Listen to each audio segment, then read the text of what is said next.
It finally happened! After numerous weeks of calling for change, Mercedes are now having their wishes granted as the FIA finally decided to step in and interfere with Formula One's biggest issue, porpoising.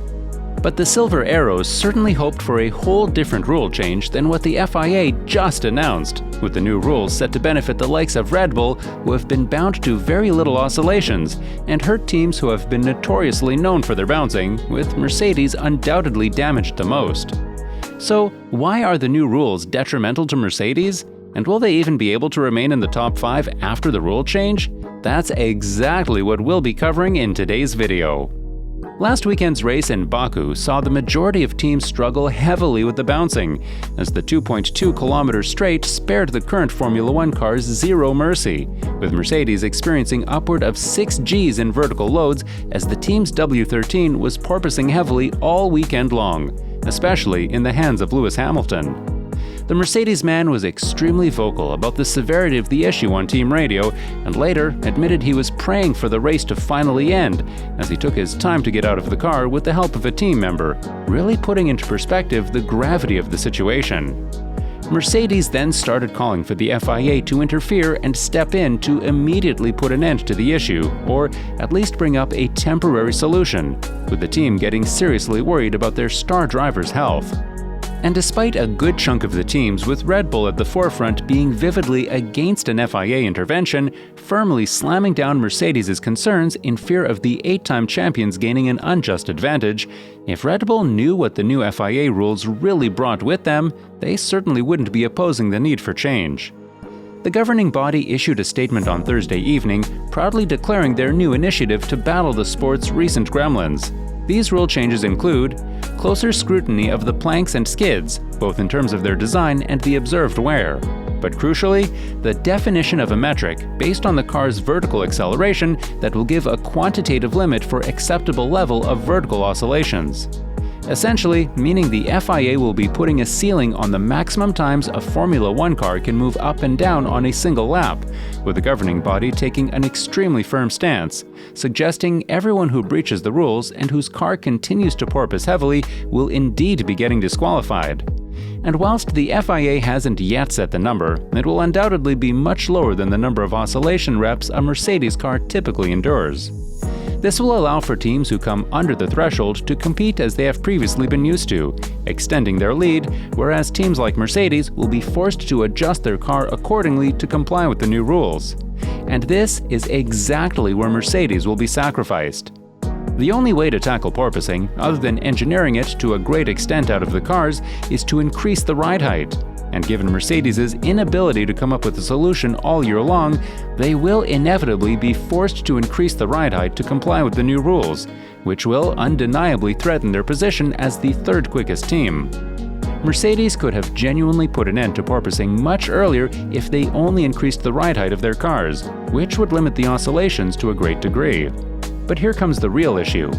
Whilst increasing the ride height limits the bouncing, as the car doesn't get sucked to the ground by downforce and therefore doesn't bottom out, it also eats away at the ultimate lap time, as porpoising itself isn't really known to decrease the pace of a car, while raising the car higher above the ground costs the teams valuable lap times they're all striving for. Hamilton and Russell's backs will be thankful they can now take some rest, but the damage to the pace of the Silver Arrows could be detrimental. Many suggested Mercedes were hoping for the FIA to interfere in a way that would simply help all cars bound to porpoising to get on top of the issue, in order for all cars to be on a relatively similar playing field, experiencing very little bouncing.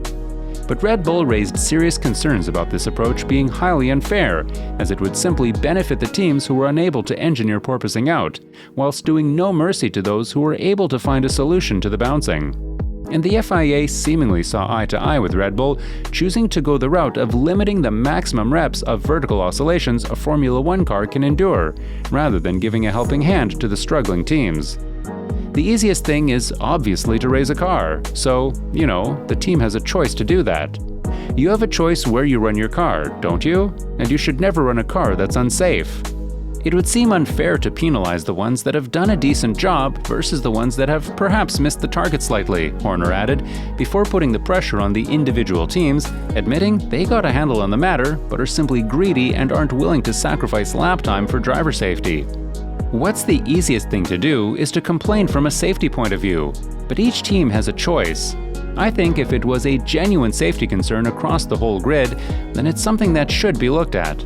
But if it's only affecting isolated people or teams, that's something that team should potentially deal with, the Red Bull boss concluded.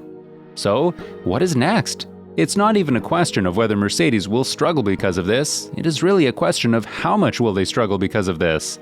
Will they be able to remain at the sharp end of the grid? Or will they tumble down the order as their only way out is raising the ride height? Teams who have been able to find a solution to porpoising, different than simply raising the car higher above the ground, will now come alive, inevitably taking a massive step up the grid, or, in Red Bull's case, only strengthening their position at the front.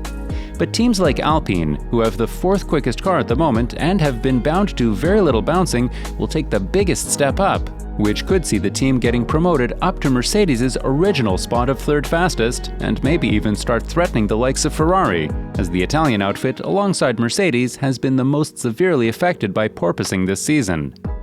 George Russell was questioned on the new rule changes shortly after they got announced on Thursday, with the Mercedes star seemingly unworried by the change, despite his outfit being the worst affected by it, with the young Briton rather seeing the rule changes for the good they bring, not the decrease in performance.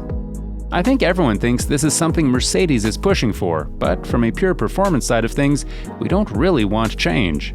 Because if there's change, you never know if it's going to go for you or against you. We, as drivers, have spoken about this, that we want change moving forward because what we went through last weekend wasn't sustainable, he said, referring to the bouncing being at its worst on the streets of Baku. It doesn't matter what boat you're in. You're either porpoising and you're hitting the ground, or you have no porpoising, so you're running the car very close to the ground and you're bottoming. Either way you look at it, it's not great. I think it's promising to see that they've taken action on this straight away. It's not taken them months and weeks and political decisions to change something like that. When it comes to safety, things need to be resolved ASAP. I think it's good for everyone. So, while the drivers are delighted change is finally coming, with many more examples of the likes of Gasly or Sainz speaking out on the issue, some teams will undeniably be affected badly by the new rule changes, and it really seems Mercedes might come off the worst, as they'd simply be disqualified if they didn't increase the W13's ride height. This doesn't mean the fight is over for the Silver Arrows, but it is simply yet another hurdle they now have to overcome, as it will be very tricky for them to hold on to third, with teams benefiting from the issue ready to seize their own opportunity of getting to the front. But we want to know what you guys think. Where do you think Mercedes will stack up in the order from now on? Do you think they'll be able to hold on to third, or do you see them falling down massively? And which teams, apart from Red Bull, will take the step up? Let us know in the comments down below. If you enjoyed the video, make sure to subscribe to stay in pole position with all things F1, as we'll be bringing you the latest stories from the world of Formula 1, as well as the huge team merch giveaway that we'll be doing once we wave the checkered flag for passing 1,000 subscribers, where you can easily win your favorite team or driver's kit simply by hitting that subscribe button.